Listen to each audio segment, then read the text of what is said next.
for being with us in this project and political. Thank you very much. Thank you for having me. I'm glad to be here. So I said in the introduction of this quick interview that you were the main initiator with Mr. Umeri for this kind of project and this kind of show, TV show. What was the idea? Well, I went to Novo Bordo, right? And I met the deputy mayor by Roche. And he told me about this go-karting race a few years ago, which I think you hosted as well, right? And he said that he won among all the 38 governors, right? And he won without having really practiced before or being an experienced go-kart driver. He won, right? And then I thought to myself, and I told him, I will challenge you in a race. Okay. And then, that grew into, I invited the German ambassador and then some other ambassadors, and then we spoke to you as well, and here we are. Here we are. I didn't thought that we could make the show here inside, but I think this is a great idea. So you have visited the mall, which is the biggest investment after the war in Kosovo. How do you see it? How do you see Pristina Mall? No, I'm very glad to be here again. I was here during the inauguration, right? Oh, yeah, you were in the inauguration, okay. This is excellent for Kosovo. Well, we need to focus much more on trade and commercial activities.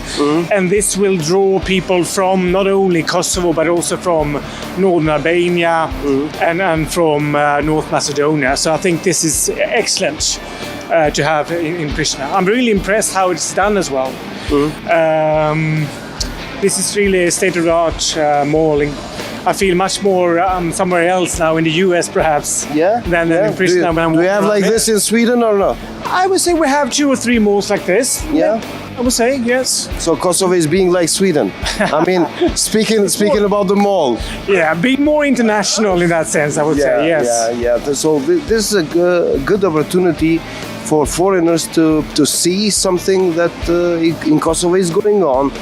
Development is going on, in economic development since Kosovo, like 20 years, and still it is present in the news for the problems in the north and problems with Serbia and everything else such like that, right? No, you may know we launched a Nordic Chamber of Commerce a couple of weeks ago, right? So this is really something I want to focus on.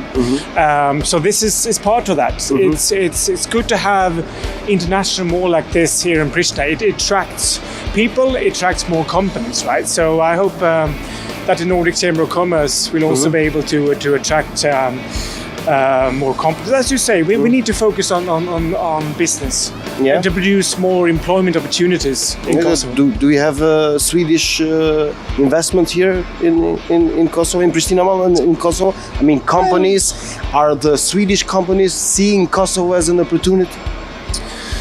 We have a number of companies here. You may know that Ericsson opened up an office here in December, a research and development office.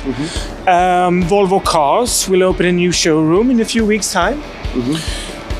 What I want to do is to attract production, that Swedish companies would have production in Kosovo, because that is more, then you increase the employment opportunities much more than having smaller shops, right? So I think that's what I'm trying to do, right? There's interest, but it's we need to focus on the good business environment and not on politics.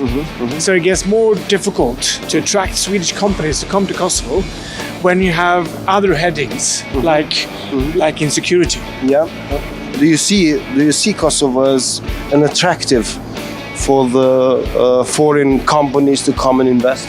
I do. I see, 2 trends.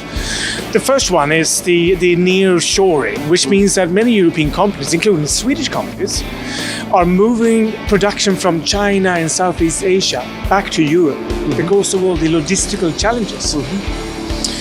And that's already happening now. But I think Kosovo is an ideal position to attract those kind of productions here.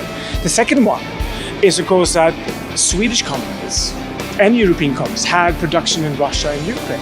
And for obvious reasons, that's no longer possible. And they are looking, for the past 1 year to move that production or rather restarted in East Europe. Yeah. So those two trends are really important for Kosovo to focus on. So, my last question in this part is: are you a Formula One fan? Do you know how to drive the go-kart cars, or this will be your first time? No, I drove in high school. We used to do this a couple of times, right? So I don't know any Formula One driver from Sweden. I know from Finland there are a lot. Right. We have a few in IndyCar, but I'm not a great fan like you in Formula One, right? Yeah, I'm more into football. Yeah, more into football. Yeah. I also like Swedish footballers. Yeah, they were some of the best. I remember Larsson. I remember Andersson. Barcelona. Right? Yeah. I remember what was the goalkeeper? What was the goalkeeper in 1994? I cannot remember. Thomas Ravelli. Okay, thank you. So we will have an opportunity to discuss a lot of things and to race. Thank you, Ambassador. Right, thank you for this part. Thank you. Please.